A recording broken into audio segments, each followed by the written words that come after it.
Sa isang liblib na baryo na napapalibutan ng palayan, niyugan at masukal na gubat, nakatira si Mario, isang sabunggerong kilala sa palengke hindi dahil sa panalo, kundi dahil sa sunod-sunod na pagkatalo. Manipis na ang kanyang katawan, laging tuyot ang pisngi at laging may bakas ng puyat sa mga mata. Sa maliit nilang kubo na yari sa kahoy at pawid, nakatira siya kasama ang kanyang asawa na si Liza at ang dalawa nilang anak na sina Nena at Toto.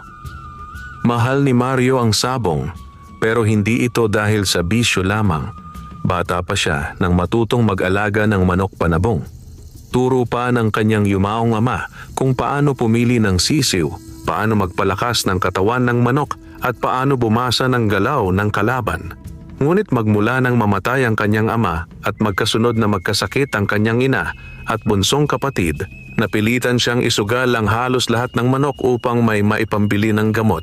Hindi gumaling ang mga ito at naiwan siyang baon sa pagkakautang. Simula noon, kahit anong manok ang alagaan niya ay tila minamalas. Sa bawat laban, laging may konting pagkakamali. Laging may bigla ang tapik ng malas na parang sumpang di niya maunawaan. Ngunit ayaw niyang sumuko. Para kay Mario, ang sabong ang tanging nakikita niyang paraan upang isang araw ay makaahon sa kahirapan. Isang gabi, matapos siyang matalo na naman sa sabungan, umuwi siyang walang-wala. Wala na siyang pera pambiling bigas. Humihip ang malamig na hangin sa pilapil habang mabigat ang kanyang mga hakbang. Sa isang kamay ay may hawak siyang sako kung saan naroon ang sugatang manok na tinalo. Sa kabilang kamay, wala na. Ang huling barya na sana ay pambiling ulam ay naubos niya sa pusta. Pagdaan niya sa gilid ng gubat, tila mas kakaiba ang katahimikan ng gabing iyon. Ang mga kuliglig ay parang nagbubulong-bulungan. Ang mga dahon ng punong kahoy ay marahang umaalon kahit mahina ang hangin. Saglit siyang tumigil, pinagmasdan ng dilim at napabuntong hininga. Kung may himala lang sana, mahina niyang bulong. Kung may makakatulong lang sa kin para manalo naman kahit minsan. Paglapag ng mga salitang iyon sa hangin, bigla niyang naramdaman ang kakaibang lamig sa batok. Umihip ang hangin mula sa direksyong mas malalim sa gubat. Napalunok siya pero nagpatuloy sa paglalakad. Ilang hakbang pa lang ang nalalakad niya nang marinig niya ang malalim at paos na boses mula sa kadiliman. "Pagod ka na, Mario." Napahinto siya. Kumabog ang kanyang dibdib. Wala namang taong kasama sa daan. Sino ang tumawag sa kanya? Muling nagsalita ang boses. "Pagod ka na sa kakasugal, kakatalo, kakadinig ng panlalait, hindi ba?" Dahan-dahan siyang lumingon sa gawin ng gubat. Doon, sa likod ng naglalakihang puno ng akasya at balete, may bahagyang liwanag na tila nagmumula sa apoy ng tabako. Mula sa dilim, unti-unting umangat ang aninong napakalaki, halos kasinlaki ng puno mismo. Isang higanteng nilalang na may maitim na balat na parang uling, may mahahabang galamay, at mga matang kumikislap na tila pinagsamang lungkot at karunungan. May hawak itong malaking tabako sa isang kamay at nakaupo sa sanga ng punong balete. Kapre. Napatda si Mario. Noon lamang siya nakakita ng kapre ng ganiyan kalinaw. Noon ay puro kwento lang mula sa matatanda ang naririnig niya. Kapre na naninigarilyo sa puno. Kapre na nang-aasar ng bata. Kapre na matatakutin daw sa taong may dalang asin. Pero ngayong kaharap niya ang isa, hindi takot ang unang dumaloy sa kanyang dibdib, kundi pagtataka. Kanina pa kitang pinagmamasdan, wika ng kapre sa mababang tinig. Sa bawat pagpasok at paglabas mo sa sabungan, sa bawat sugat na tinatamo ng mga manok mo, sa bawat umuwing luhaan ng puso mo. Sino ka? Nanginginig na tanong ni Mario kahit halata na sa itsura. "Maaari mo akong tawaging Kaberto," sagot ng kapre. "Matagal na kitang kaibigan, Mario. Hindi mo lang alam. Kaibigan? Naguguluhan siyang napailing. Paano mo ako naging kaibigan? Ngayon lang kita nakita. Ngumiti ang kapre. Bahagyang umalunalon ang usok mula sa kanyang tabako. Naaalala mo ba nang muntik ka nang malunod sa ilog noong bata ka pa? Yung gulong-gulo ka sa agos, malapit ka nang sumuko? Saglit na tumitig si Mario sa kawalan at parang kidlat na bumalik sa alaala niya ang isang pangyayari. 8 taong gulang siya noon. Nahulog siya sa malalim na bahagi ng ilog. Walang marunong lumangoy sa mga kasamahan niyang bata. Ang naaalala lang niya ay ang biglaang pag-angat ng kanyang katawan sa ibabaw ng tubig at pagdapo niya sa mababaw na bahagi ng pampang. Akala ng lahat himala iyon. Akala ko, bulong niya hindi matapos ang pangungusap. Ako yon, sagot ni Caberto. Ako ang humila sa iyo pataas. Simula noon, sinusubaybayan na kita. Alam ko ang kabutihan ng puso mo. Hindi mo ninanakaw ang hindi sa iyo. Hindi mo tinatapak-tapakan ang mas mahihirap pa sa inyo.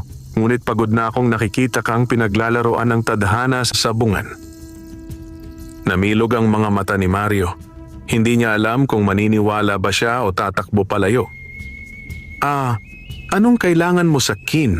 Tanong niya. Hindi ang tanong ay ano ang kailangan ko.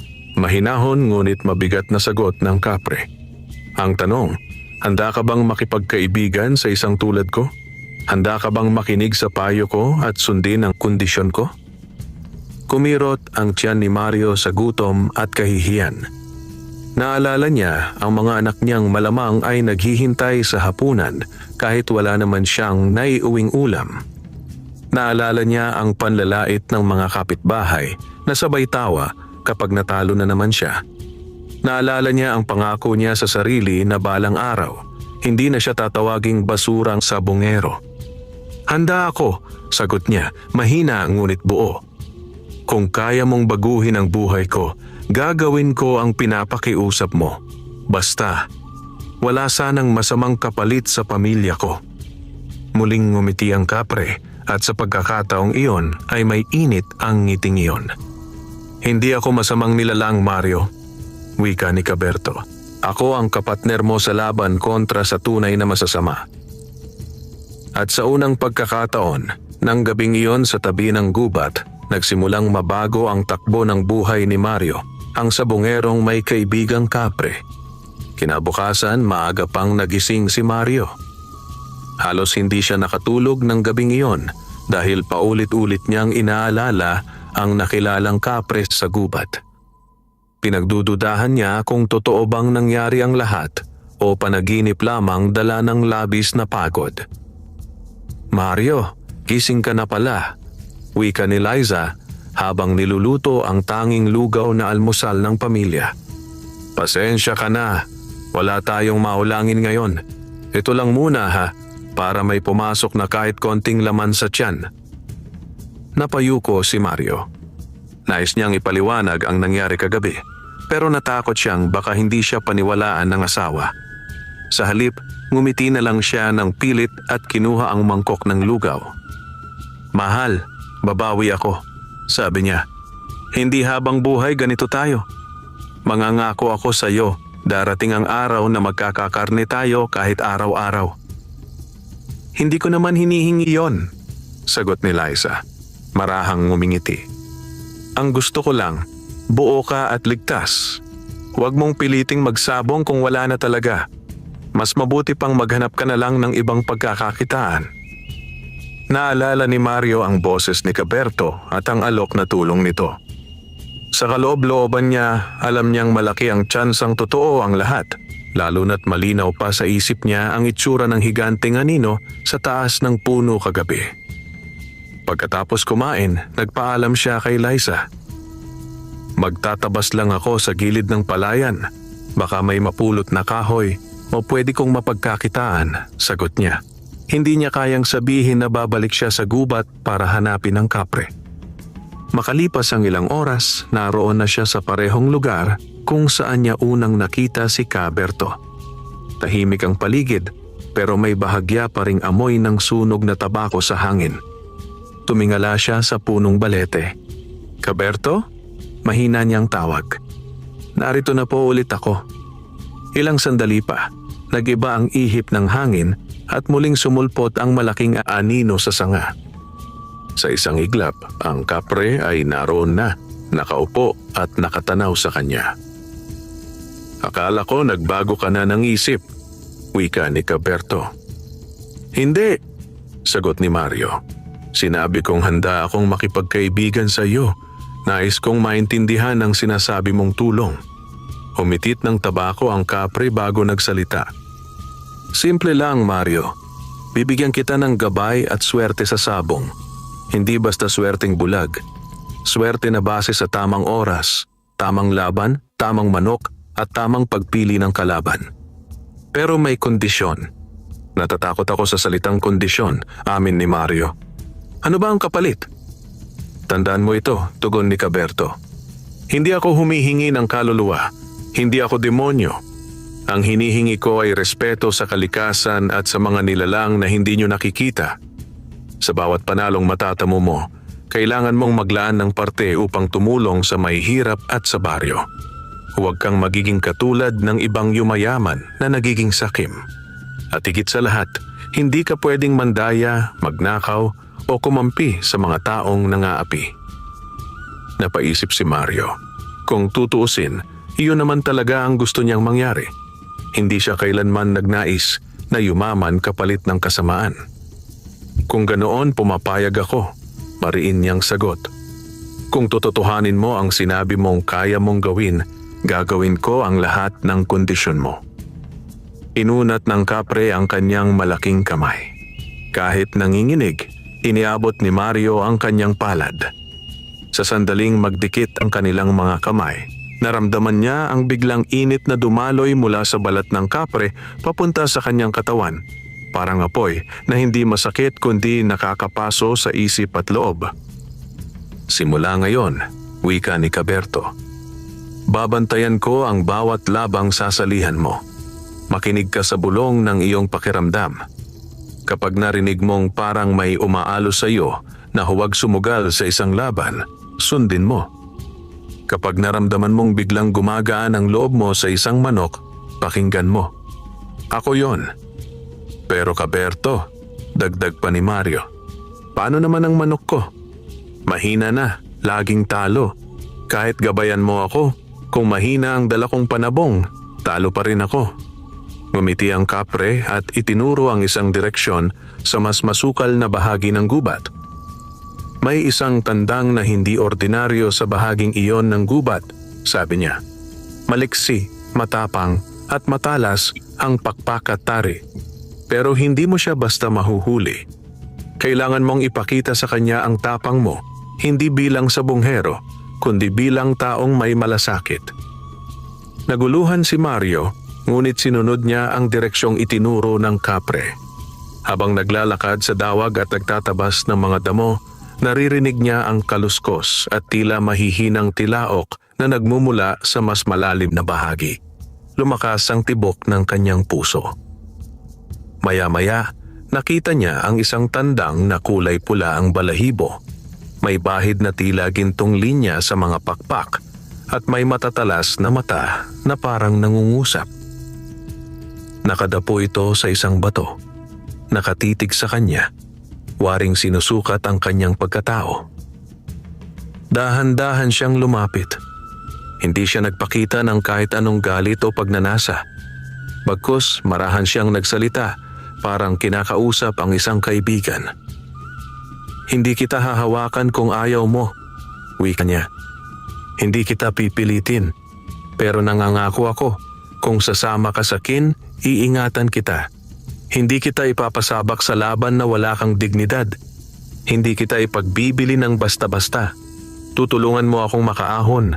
Tutulungan naman kitang hindi mailagay sa laban na pandaraya." Sa di inaasahang sandali, bumaba mula sa bato ang tandang. Lumapit ito kay Mario, kumalmot ng bahagya sa lupa at parang kusang nagpahuli sa kamay niya. Naramdaman ni Mario ang kakaibang init sa katawan ng manok, na parang may sariling lakas at diwa. Paglingon niya sa direksyon ng punong balete, nandoon si Caberto sa itaas, tahimik na nakamasid, may ngiti sa labi. Iyan ang magiging kaagapay mo sa sabungan, sigaw ng kapre. Ngayon, maghanda ka na, Mario. Hindi magtatagal, kakaharapin mo ang tunay na mukhang ng kasakiman. Sa bayan, sa mismong gitna ng palengke kung saan naroroon ang malaking sabungan, ay may isang pangalan na kinatatakutan at iginagalang ng lahat ng sabungero, Don Enrique. Kilala siya bilang pinakamayamang sabungero sa buong lalawigan. May malalaking lupaing sakahan, malalawak na palaisdaan, at hanay ng mga manok panabong na imported. May diploma pa galing ibang probinsya at bansa. Hindi lamang yaman ang hawak ni Don Enrique. Mayroon din siyang grupo ng mga tauhan na handang gumawa ng kahit anong paraan upang manalo siya. Nandyan si Mando, ang leader ng kanyang mga bodyguard na palaging may dalang baril at kutsilyo. Nandyan si Tonyo, ang magaling magmanipula ng timbangan at pera. At higit sa lahat, mayroon siyang kakutsabaan na malakas na mambabarang, si Aling Sabel. Si Aling Sabel ay kilala sa mga baryo bilang albularyong hindi dapat kinakalaban. Maraming nagsasabing kaya niyang magpadala ng sakit sa hindi sumusunod sa kagustuhan niya. May mga pamilya nang naghirap at nagkabulok-bulok ang ani matapos tumanggi sa kanyang hinihinging bayad, at siya ang lihim na sandata ni Don Enrique sa sabungan. Sa tuwing may malaking tupada, madalas may manok na bigla na lang nanginginig bago pumasok sa ruweda. May mga manok na biglang nawawalan ng gana, tumatakbong parang tuliro, o kaya'y nagpapanik na parang may nakikitang hindi makita ng mga tao. Sinasabi ng mga nakakakita na may masamang mata na tumatalab sa mga manok na iyon. Labas sa ganitong mundo si Mario noon. Isa lang siyang maliit na sabungero na kahit gusto man niyang lumaban, madalas ay nalulunod sa dami ng pera at armas ng kalaban. Ngunit nang magkaroon siya ng tandang mula sa gubat at pangako ni Caberto, nag-iba ang tibok ng kanyang dibdib. Isang linggo, may malaking derby sa bayan. Maraming sabungero ang dumayo mula sa iba't ibang karatig baryo. Sa tarangkahan pa lang, naririnig na ang ingay ng sigawan, tawanan at paos na sigaw ng mga Kristo na sumisigaw ng pusta. 2,000 kay Don Enrique, sigaw ng isang lalaki. 3,000 sa kabilang manok. Dumating si Mario, bitbit ang sako kung saan nakalagay ang tandang na mula sa gubat. Napakaraming tumingin sa kanya na may halong halakhak at pangungutya. "Ayan na si Talo!" tukso ng isa. "Mario, sige, ipusta mo na ulit kubo mo. Baka pati asawa mo ipusta mo na." Biro naman ng iba. Pinakuyom ni Mario ang kanyang kamao, pero naalala niya ang bilin ni Caberto. Huwag patulan ng panlalait, huwag maging bilib sa sariling galit. Huminga siya ng malalim at naglakad papasok sa sabungan. Mario. Napalingon siya at nakita niya si Mang Temyong, isa sa iilang sabungerong hindi siya tinatawanan. Matanda na ito, maraming kulubot, pero matalim pa rin ang mata pagdating sa mga panabong. "Balita ko, may bago ka raw na manok," sabi ni Mang Temyong. "Sigurado ka ba?" "Medyo," sagot ni Mario. "Hindi ko alam kung bakit, Mang Temyong, pero parang may kakaiba sa tandang na ito." Bahagyang ngumiti ang matanda. "Minsan, hindi mo dapat ipaliwanag lahat. Basta ingatan mo siya. At tandaan mo, pagkalaban mo na si Don Enrique, hindi lang manok ang kalaban mo." Pagdating sa loob, naroon na si Don Enrique. Nakaupo sa VIP na upuan, suot ang mamahaling barong at alahas. Sa tabi niya si Aling Sabel, nakayuko, tila simpleng matanda lang, pero ang mga mata ay nagmamasid sa bawat sulok ng sabungan. Hindi nagtagal ay napagdesisyunang isa lang sa laban ng tandang ni Mario. Sa malaon at maiksi, nagtapat ang kanyang manok laban sa isa sa pinakamatinik na manok ni Don Enrique. "Sinuswerte ka ata ngayon, Mario. Malakas na wika ni Tonyo habang kinakabit ang tari ng manok ni Don Enrique. Huling beses mo na to. Baka sakaling makatikim ka naman ng konting panalo bago ka tuluyang sumuko. Hindi sumagot si Mario. Sa halip, hinaplos niya ang duguang balahibo ng kanyang tandang. Hindi ito nanginginig, hindi takot. Tahimik lang, matalim ang tingin, parang alam ang gagawin. Sa pinakataas na bahagi ng sabungan, sa kahoy na kisame, may aninong hindi nakikita ng karamihan. Si Caberto, nakaupo, tahimik na nakatingin sa ruweda. Sa pagitan ng usok ng kanyang tabako, pinagmamasdan niya ang bawat kilos ni na Don Enrique at Aling Sabel. Nagsimulang magbulong si Aling Sabel, mahina pero mabigat. May inilabas siyang maliit na botelya mula sa bulsa at bahagyang binuklat. Napasinghap ang hangin sa paligid niya. Sa mismong sandali ring iyon, naramdaman ni Mario ang biglang pagbigat ng hangin. Parang may sumiksik na lamig sa loob ng sabungan. Ngunit sa isip niya, may pumintig na boses na hindi sa kanya nagmula. Mario, marahang bulong ni Caberto sa loob ng kanyang diwa. Ibaling mo ang tingin mo sa mata ng tandang mo. Hawakan mo ang puso mo at huwag kang matakot. Tumingin si Mario sa kanyang tandang. Nang magtama ang kanilang mga mata, naramdaman niyang gumagaan ang dibdib niya. Parang may liwanag na tumagos mula sa mga mata ng manok patungo sa puso niya. Kahit hindi nagbabago ang ingay ng sabungan, hindi na niya gaanong naririnig ang panlalait ng mga tao. Umiiral lang sa kanya ay ang tiwala at tapang. Handa na! Sigaw ng sentensyador. Laban! Sigaw ng mga tao. At nagsimula ang unang tunay na laban ni Mario. Hindi lang bilang sabongero, kundi bilang taong kakampi ng isang kapre laban sa mayamang sabongherong nakadepende sa mambabarang. Sa unang salpukan pa lang ng dalawang manok, nagliyab ang sabungan sa sigawan. Mabilis ang manok ni Don Enrique, sanay sa galaw, maliksi. Ngunit ang tandang ni Mario ay may kakaibang tikas. Sa unang lipad, hindi ito umatras. Sa halip, lumusot ito sa ilalim ng kalaban, umiwas sa mayat-mayang tuka at sipa. Ang bilis! Sigaw ng ilan sa manonood. Parang nakakakita ng susunod na galaw, dagdag pa ng iba. Kahit si Don Enrique ay napakunot noo, hindi niya inaasahan na ang mukhang patpating sabongerong si Mario ay may maihahain na manok na ganito kagaling. Muling umikot ang dalawang tandang, naglalagablab ang kanilang pakpak. Sa isang iglap, umatake ang manok ni Don Enrique, sabay sipa at tuka. Pero marahas na umiwas ang tandang ni Mario at nagpatama ng isang malakas na sipa sa tagiliran ng kalaban. Tumalsik ang ilang balahibo. Napaatras ang manok ni Don Enrique, halatang nabigla. Ngunit bago pa ito tuluyang maubusan ng lakas, ramdam ni Mario na parang may malamig na hangin na pumaikot sa ruweda. Muling tumingin siya kay Aling Sabel. Tahimik itong nakayuko, nakasiksik ang kamay sa bulsa ng kanyang lumang saya. Mario, bulong ni Caberto sa kanya. Huwag kang bibitaw.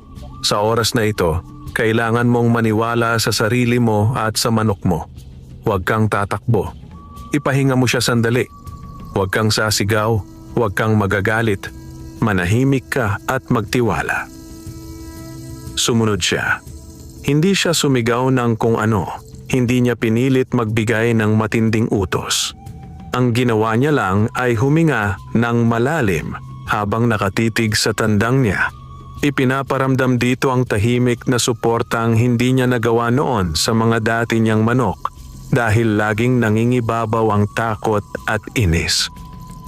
Parang nakaramdam ng tugon ang tandang. Sa susunod na pagtaas ng kanyang pakpak, sinalubong nito ang manok ni Don Enrique sa isang tikas na tila sinanay ng gubat at hindi ng kulungan. Isang mabilis at malinis na tira, sabay sipa sa leeg ng kalaban. Isang maiksi ngunit malakas na tilaok. Bumagsak ang manok ni Don Enrique, nanginginig, hindi na makatayo. Nag-aalburuto ang mga tao. Ang ingay ng sabungan ay naghalo-halo.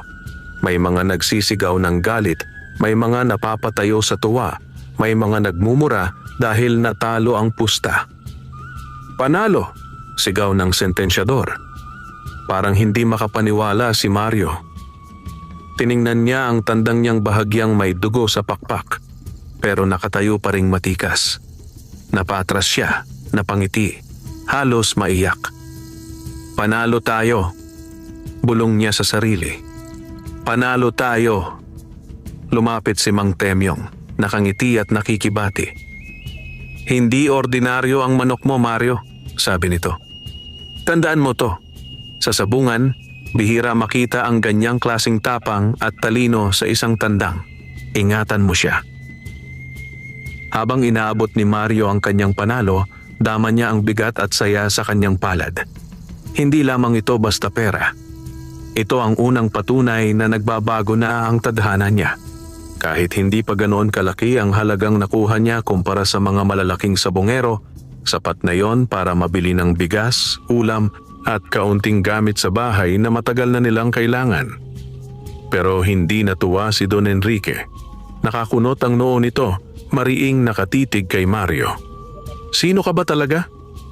Malamig nitong tanong sa sarili, hindi direktang tinutukoy si Mario. "At anong klaseng manok ang meron ka?" Sa tabi niya, nagbulong si Aling Sabel. "May bantay siya," mahinang sabi ng matanda. "Hindi siya nag-iisa, may nilalang na hindi natin maabot ang katapat." "Nilalang?" Iritado ngunit interesado si Don Enrique. "Anong klaseng nilalang?" "Hindi ko pa nakikita ng malinaw," sagot ni Aling Sabel. "Pero mabigat ang presensya. Hindi ito basta lamang engkanto. Malakas ang amoy ng tabako sa hangin. Parang kapre." Bahagyang napangisi si Don Enrique. "Kung kapre lang, pwede nating harapin," sabi niya. "Basta huwag mo akong hahayaang magmukhang tanga sa harap ng mga sabongero. Hindi pwedeng ang isang kagaya ni Mario ang sisira sa reputasyon ko. Gamitin mo ang lakas mo. Kung kinakailangan, pahirapan natin siya sa labas ng sabungan, hindi lang sa loob." Kinagabihan, umuwi si Mario sa kanilang kubo na may dalang bigas, delata, ilang pirasong karne at bagong tsinelas para sa mga anak. Nagtakbuhan sina Nena at Toto sa saya. Si Liza naman ay halos maiyak sa tuwa. "Mahal, paano nangyari to?" tanong ni Liza. "Nanalo ka ba?"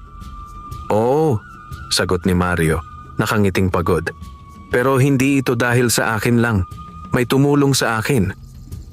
Hindi na niya idinetalye. Mahirap nang ipaliwanag ang tungkol kay Caberto, ang kapre ng gubat. Baka isipin pa ng asawa niya na nasisiraan siya ng bait. Ang mahalaga, unti-unti nang nagbabago ang daloy ng kanilang buhay. Ngunit habang sila'y nagdiriwang sa simpleng hapunan, sa di kalayuan, sa madilim na dulo ng baryo, may mga matang nakamasid sa kanilang kubo. Dalawa sa tauhan ni Don Enrique ang tahimik na nagmamasid, sabay sipol sa dilim bago tuluyang naglaho sa landas pabalik sa mansyon ng amo. Nagsisimula ng gumalaw ang mga anino laban kay Mario kahit hindi niya pa ito alam. Lumipas ang ilang linggo at hindi lamang isang beses nanalo si Mario sa sabungan. Hindi siya palaging lumalaban at hindi rin siya sumasali sa bawat tupada. Pinipili lang niya ang mga laban na tahimik na binubulong ng kanyang pakiramdam na tama. Sa bawat pagkakataong nararamdaman niya ang biglang kaba o bigat sa dibdib bago ang laban, umatras siya. At sa tuwing susunod siya sa pakiramdam na iyon, nalalaman niyang kadalasan, ang mga sumali sa laban na tinanggihan niya ay natalo. Dahil dito, unti-unting nakabawi sa utang si Mario. Nabili nila ang mga naisangla nilang gamit. Napanibago nila ang bubong ng kubo. Nakabili si Liza ng ilang gamit sa kusina. Napag-aral nilang muli si Nena na pansamantalang huminto dati dahil sa kakulangan sa pera. Ngunit sa bawat panalong natatamo ni Mario, lalo namang nadaragdagan ng galit ni Don Enrique. Sa umpisa, binabaliwala pa niya ang tagumpay ng binata. isang maliit na sabonghero lang, anya sa sarili. Pero nang dumating ang araw na 2 beses nagkita sa ruweda ang manok ni Mario, at isa sa pinakamagaling na manok niya at parehong natalo, hindi na niya iyon pinalampas. Isang gabi, habang tahimik na natutulog si Mario at ang kanyang pamilya, may mahinang yabag na halos hindi marinig sa labas ng kubo.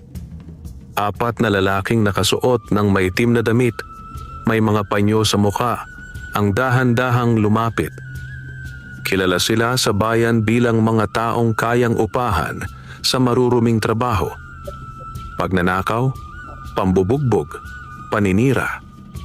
Siguraduhin niyong walang makakita, mahinang utos ni Mando na siyang leader ng grupo. Ang sabi ni Don Enrique, parusahan natin siya sa paraan na hindi niya makakalimutan. Pero huwag niyo munang papatayin. Gustong makita ni Don Enrique na unti-unti siyang luluhod pabalik sa kahirapan. Isa sa mga tauhan ang umikot sa likod ng kubo. Hinanap ang kulungan ng manok ni Mario. Nang makita niya ang tandang na may kakaibang tikas at kulay, kumabog ang dibdib niya. Ito siguro yon, bulong niya. Ito ang manok na laging panalo. Dahan-dahan niyang binuksan ang maliit na pinto ng kulungan. Handang-handa na siyang abutin ng tandang nang bigla itong pumiglas at tila nanlaban. Umugong ito ng malakas na tilaok na nagpagising kay Mario. Nagulat si Mando. Bilisan nyo, magigising yan, iritadong bulong niya. Sa loob ng kubo, napadilat si Mario at nakarinig ng kakaibang tilaok ng kanyang tandang. Hindi iyon normal na tilaok ng madaling araw. Iyon ay tila sigaw ng paghingi ng tulong. Agad siyang tumayo, kinuha ang itak na nakasabit sa tabi ng pintuan at mabilis na lumabas. Paglabas niya, nadatnan niya ang isa sa mga lalaki na hawak ang tandang niya habang ang 2 pa ay nakatayo sa di kalayuan, nakapaligid. Hindi niya man nakikita ng malinaw ang kanilang mga muka. Alam niyang hindi sila ordinaryong magnanakaw. Mabilis ang kilos, sanay sa dilim. Anong kailangan nyo? Sigaw ni Mario, nakataas ang itak. Ibalik nyo ang manok ko. Hindi sumagot ang mga lalaki. Sa halip, sumugod ang isa sa kanila, may hawak na kahoy. Nasilayan ni Mario ang kislap ng metal sa tagiliran nito, maaaring kutsilyo o baril. Bago pa niya tuluyang maitaas ang itak, pumalo na ang kahoy sa kanyang balikat at napaatras siya sa sakit. Mahal! Sigaw ni Liza mula sa loob ng kubo. Nagising ang mga bata, nagsipagtago sa likod ng kanilang ina. Pakiusap, huwag niyo kaming sasaktan! Sigaw ni Liza. Walang pakialam si Don Enrique kung umiyak kayo, malamig na sagot ni Mando. Kasalanan ng asawa mo, hindi niya alam ang lugar niya. Hindi niya alam na dapat niyang igalang kung sino ang hari ng sabungan. Muling susugod sana ang isa pang tauhan nang bigla na lang namatay ang apoy sa maliit na gasera sa gilid ng kubo. Naramdaman ng lahat ang biglang pagbigat ng hangin. Ang katahimikan ng gabi ay napalitan ng kakaibang ugong. Mula sa gilid ng gubat, may kumurap na pulang liwanag. Nang tumingala ang mga lalaki, nakita nila ang isang dambuhalang aninong nakatayo sa may punong niyog, mas mataas pa sa mga bubong ng kubo. Ang mga mata nitong kumikislap sa dilim at ang usok ng tabako ay parang ulap na bumabalot sa paligid. Si Caberto. Lumayo kayo sa pamilyang ito. Malalim at nakakabinging boses ng kapre. Nanginig si Mando at ang mga kasama niya. Hindi nila inaasahan ang presensya ng isang kapre. Kahit gaano sila kagaling sa mga maruruming trabaho, hindi sila handa sa pakikipagsapalaran sa mga nilalang na hindi nila kayang tamaan ng kamao o bala. Sugurin nyo! Pautal na utos ni Mando. Kahit siya mismo ay natatakot na. Huwag kayong magpapadala sa takot. Ngunit bago pa makagalaw ang isa sa mga tauhan, biglang gumalaw ang mga anino sa paligid nila. Ang mga sanga ng mga puno ay lumawit na parang kamay, humawak sa kanilang mga paa at pinahiga sila sa lupa. Ang isa ay natapilok, ang isa ay napabagsak sa hukay, at ang isa ay napahiyaw ng maramdamang parang may galamay na kumakapit sa kanyang mga binti. Hindi ako pumapatay ng tao kung hindi kailangan, maring sabi ni Caberto. Pero tandaan ninyo ito, sa susunod na babalik kayo dito, hindi na ako mag-aatubiling ipakita sa inyo kung gaano kabigat ang galit ng gubat. Sa takot, iniwan ng isa sa mga lalaki ang tandang at mabilis na gumapang palayo. Si Mando, kahit nanginginig, ay nagmadaling umatras, sabay sigaw sa mga tauhan. "Takas, umalis na tayo rito. Hindi pwedeng dito pa tayo mamatay." Mabilis nilang tinakasan ang lugar. Halos magpagulong-gulong sa takot. Sa loob ng ilang sandali, muling naging tahimik ang paligid. Isinara ni Caberto ang kanyang palad at ang mga sanga at aninong humahawak sa mga magnanakaw ay naglaho na parang usok. Lumapit si Mario sa tandang niyang halos mahulog sa lupa. Kinuha niya ito ng maingat, sabay lingon sa direksyong pinanggalingan ni Caberto. "Salamat," mahina niya sabi. "Kung hindi dahil sa iyo, baka nawala na ang manok ko, baka napahamak pa ang pamilya ko." "Nagsisimula pa lang ang laban mo, Mario," sagot ni Caberto, habang unti-unti nang naglalaho ang kanyang anino sa dilim. "Sa bawat panalong nadaragdagan sa buhay mo, asahan mong mas dumadalas din ang pag-atake ng mga taong naiinggit at takot sa pagbabago. Pero hindi kita iiwan." Sa unang pagkakataon, nakita mismo ni Liza mula sa siwang ng bintana ang aninong napakalaki at mga matang nagliliwanag sa dilim. "Sino yon, Mario?" Nanginginig na tanong niya nang lumapit ang asawa sa kubo. "Ano yon?" Huminga ng malalim si Mario. Hindi na niya kayang itago. "Kaibigan ko," sagot niya. "Isang kapre na matagal na palang nagbabantay sa kin. Siya ang tumutulong sa atin." Naging tahimik si Liza pero hindi galit ang kanyang mga mata kundi takot at pag-aalala kasama ang munting pag-asa. "Kung siya ang dahilan kung bakit tayo nabubuhay pa at nananalo," sabi niya sa huli, "ipagkakatiwala ko sa iyo na alam mo ang ginagawa mo. Pero pakiusap, Mario, huwag mong hahayaang dahil sa tulong na yan ay mapahamak ang mga anak natin." Mahigpit na tumango si Mario. "Hindi ko hahayaang mangyari yon," pangako niya. "Sabungero ako, oo, pero ama at asawa ako bago ang lahat." Hindi napigilan ng takot ang galit ni Don Enrique nang malamang nabigo ang kanyang mga tauhan sa pagnanakaw ng manok ni Mario. Lalong nagngit-ngit ang kanyang damdamin nang marinig ang kwento tungkol sa isang kapre na pumigil sa kanila. "Hindi pwedeng maging sentro ng kahihiyan ang pangalan ko dahil lang sa isang mahirap na sabungero," mariin niyang sabi kay Aling Sabel.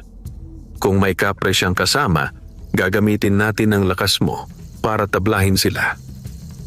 Sa tulong ni Aling Sabel, nagdaos si Don Enrique ng isang ritual sa isang lihim na lugar. May sinindihang itim na kandila, may pinaghalong dugo ng manok, at may binigkas na mga salitang hindi nauunawaan ng karaniwang tao. Ang layunin, pahinain ang anumang nilalang na nagtatanggol kay Mario at itali si Mario sa isang sumpang pagkatalo. Ngunit ang ganitong klaseng ritual ay may kapalit. Sa pagnanais ni Don Enrique na tiyakin ang kanyang panalo, hindi niya inisip ang halagang espiritual at moral na kakambal nito. Ang mahalaga lang sa kanya, sa susunod na malaking derby, si Mario ang magiging simbolo ng pagbagsak ng mga nagtatangkang umangat laban sa kanya. Dumating ang araw ng pinakamatinding derby sa lalawigan. Malalaking sabungero mula sa iba't ibang bayan ang dumating. Malaki ang pautang, malaki ang pusta, at mas malaki ang nakataya sa reputasyon. Hindi sana sasali si Mario, ngunit naramdaman niya ang kakaibang panawagan. Sa gabing bago ang derby, kinausap siya ni Caberto sa tabi ng gubat. "Mario," seryosong wika ng kapre, "ito na ang laban na hindi lang para sa bulsa mo. Ito ang laban para sa pangalan mo, sa pamilya mo, at sa baryo ninyo. Kapag umatras ka ngayon, hindi ka matatalo sa pera. pero mananalo ang takot nila. Kapag lumaban ka, malaki ang panganib, pero may pagkakataon kang tapusin ang kadena ng pang-aapi ni Don Enrique. Alam kong malakas siya, sagot ni Mario. May mambabarang siyang kakampi. Paano kung pati tayo ay mahulog sa bitag nila? Hindi ako perpektong makapangyarihan, sagot ni Caberto. May hangganan din ang kaya kong harapin. Pero tandaan mo, hindi lang ako ang kakampi mo. Kapag tumindig ka para sa tama, may iba pang lakas na sumasama sa iyo kahit hindi mo sila kilala. Sa araw ng derby, puno ang sabungan. May mga taong ipinagbili ang kanilang mga alagang hayop para lang makapusta. May mga usapan ng pera na mas malaki pa sa kinikita ng isang magsasaka sa buong taon. At sa gitna nito, nagharap ang dalawang pangalan, si Mario at si Don Enrique. Isasalang natin ang pinakamalakas kong manok, sabi ni Don Enrique sa Kristo niya. Siguraduhin niyong kakalat sa buong sabungan na mahina ang manok ni Mario. Gusto kong pagpasok niya sa ruweda, dudurog na ang kumpiyansa niya. Sa kabilang panig, tahimik lang si Mario. Ni hindi niya tinitingnan ang mga taong tumatawa at bumubulong sa paligid. Mario, sigurado ka ba? Tanong ni Mang Temyong na sumama sa kanya. Hindi biro ang laban na to. Kung talo ka rito, hindi lang pera ang mawawala sa iyo. Reputasyon mo na ang sisirain nila. Tandang galing sa gubat ang kasama ko, sagot ni Mario. Hinahaplos ang balahibo nito. Hindi siya basta masunurin sa may-ari. Parang tao rin siyang marunong magdesisyon. At sa pakiramdam ko, handa siya. Sa kisame ng sabungan, naroon si Caberto, nakaupo, nakamasid. Sa kabilang dulo naman, sa isang sulok na hindi napapansin, si Aling Sabel ay tahimik na nagbubulong, may hawak na maliit na sisidlan ng pulang likido. Nang pumasok sa ruweda ang manok ni Don Enrique, kitang-kita ang tindig nito. Malalaki ang talon, matalim ang tingin. Sanay sa sigawan ng sabungan, ang mga tao ay halos sabay-sabay na nag-angat ng pera sa pusta.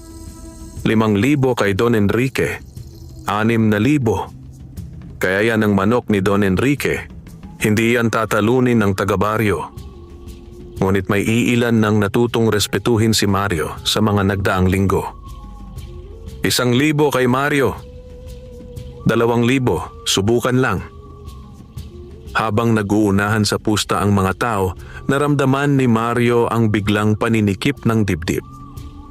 Parang may malamig na kamay na dumadampi sa batok niya, pilit siyang pinapahina. Naramdaman niya na pati ang tandang niya ay bahagyang napaatras, na wala ang tikas, parang may biglang bigat sa mga paa. Sa malayo, napangisi si Aling Sabel, tumatama na ang barang niya. Mario, bulong ni Caberto sa kanyang diwa. Malakas ang sumpang pinakawalan nila. Pero hindi nito kayang lagpasan ang paninindigan mo kung hindi mo ipapapasok sa puso mo ang takot. Hawakan mo ang manok mo. Ipikit mo ang mga mata mo. Isipin mo ang dahilan kung bakit ka lumalaban. Ang pamilya mo, ang baryo, ang mga taong sinasakal ng kasakiman ni Don Enrique. Huwag kang lumaban para lang sa pera. Ginawa ni Mario ang sinabi ni Caberto. Hinawakan niya ang tandang, marahang pumikit. Sa isip niya, nakita niya si Liza, sina Nena at Toto, ang kanilang kubo, ang mga kapitbahay na unti-unti nang natututong ngumiti sa kanila. Narinig niya ang mga bulong ng mga magsasaka na minsang inalipusta sa sabungan ni Don Enrique. Lalaban tayo hindi para magyabang, bulong niya sa tandang. Lalaban tayo para sa karapatan nating hindi apihin. May marahang init na muling dumaloy mula sa kanyang palad patungo sa katawan ng tandang. Unti-unti, naramdaman niyang humuhupa ang bigat sa dibdib. Nang imulat niya ang mga mata, nakita niya ang tandang niyang muling tumindig ng diretsyo, matalim ang tingin sa kalabang manok. Nagitla si Aling Sabel. Hindi niya inaasahang makakawala si Mario sa barang na pinakawalan niya. Sinubukan niyang dagdagan ng ritual, Ngunit may naramdaman siyang malakas na presensyang humaharang sa kanya. Pagsulyap niya sa kisame, sandaling nagtagpo ang kanyang mata at ang nagliliwanag na mata ni Caberto. "Hindi sa iyo ang laban na to," bulong ng kapre kahit hindi lumalabas ang boses sa labi. "Handa na," sigaw ng sentensyador. "Laban!" Nang magtama ang dalawang tandang, parang kidlat ang bilis ng galaw. Sa unang sampalan ng pakpak at sipa ng tari, walang gustong magpadaig. Lumukso, umiwas, sumugod, umatras, paulit-ulit. Ang mga tao ay napasigaw, napapatayo, napapakapit sa kanilang mga pusta. Ang galing ng manok ni Don Enrique. Hindi rin nagpapahuli yung kay Mario. Minsan, sumagi sa pakpak ng tandang ni Mario ang tari ng kalaban at bahagyang dumugo ito. Naramdaman ni Mario ang kaba, pero hindi siya sumigaw. Tahimik niyang kinamayan ng hangin, parang niyayakap ang lakas ng manok niya mula sa di kalayuan. "Hindi kita ipapahamak," bulong niya sa isip. "Kung matatalo tayo, lalaban tayong marangal. Pero kung mananalo, sisiguraduhin nating may kabuluhan ang pagkapanalo." Sa susunod na ikot, nang muling sumugod ang manok ni Don Enrique, nagpakita ito ng bahagyang butas sa depensa. Sa isang iglap na parang itinakda ng tadhana, sumingit ang tandang ni Mario, umiwas ng eksakto at nagpatama ng malinis na sipa sa ilalim ng leeg ng kalaban. Isang malakas at diretsong tira. Tila natigilan ang sabungan. Isang saglit na katahimikan. Pagkaraan ng ilang segundo, dahan-dahang bumagsak ang manok ni Don Enrique. Wala nang balak tumayo. Ang tandang ni Mario ay nakatayo pa rin, humihingal pero matatag. "Panalo ang manok ni Mario," sigaw ng sentensyador, sabay bagsak ng kamay. Nagkagulo ang sabungan. May mga napasigaw sa tuwa. May mga napaiyak sa mga natalong pusta. Si Don Enrique ay napasandal sa kanyang upuan, namutla, hindi makapaniwala sa nasaksihan. "Imposible," bulong niya. "Hindi pwedeng matalo ako. Hindi pwedeng matalo ang pangalan ko." Sa tabi niya, si Aling Sabel ay nanghihina, napaupo, parang naubusan ng lakas. "May hangganan ang kayang hilingin ng isang mambabarang," mahina niyang sabi. "At may mga laban na hindi na kayang baluktutin kapag mas malakas ang paninindigan ng pinagtatangkaan mong pabagsakin." Habang kinukuha ni Mario ang kanyang panalo, lumapit sa kanya ang ilang sabungero, hindi para mangutya, kundi para makipagkamay. "Ibang klase ka, Mario," wika ng isa. "Hindi ka lang basta sinwerte, marunong ka pumili ng laban." "Hindi ako nag-iisa," sagot ni Mario, napatingala saglit sa kisame ng sabungan. "Hindi ako nag-iisa." Nang gabing iyon, umuwi si Mario na hindi lang may dalang malaking pera. Umuwi siyang bitbit ang respeto ng marami at ang balita tungkol sa pagkapanalo niya laban kay Don Enrique ay kumalat sa mga baryo. Sa paglipas ng mga buwan, unti-unting bumaba ang impluwensya ni Don Enrique sa sabungan. Mas marami na ang hindi natatakot sumali kapag naroon siya.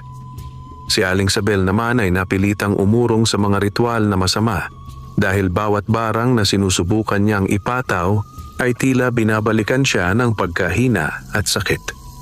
Samantala, si Mario ay patuloy na nagsasabong, ngunit hindi na kasing dami ng dati. Hindi na niya ginawang sentro ng buhay niya ang sabungan.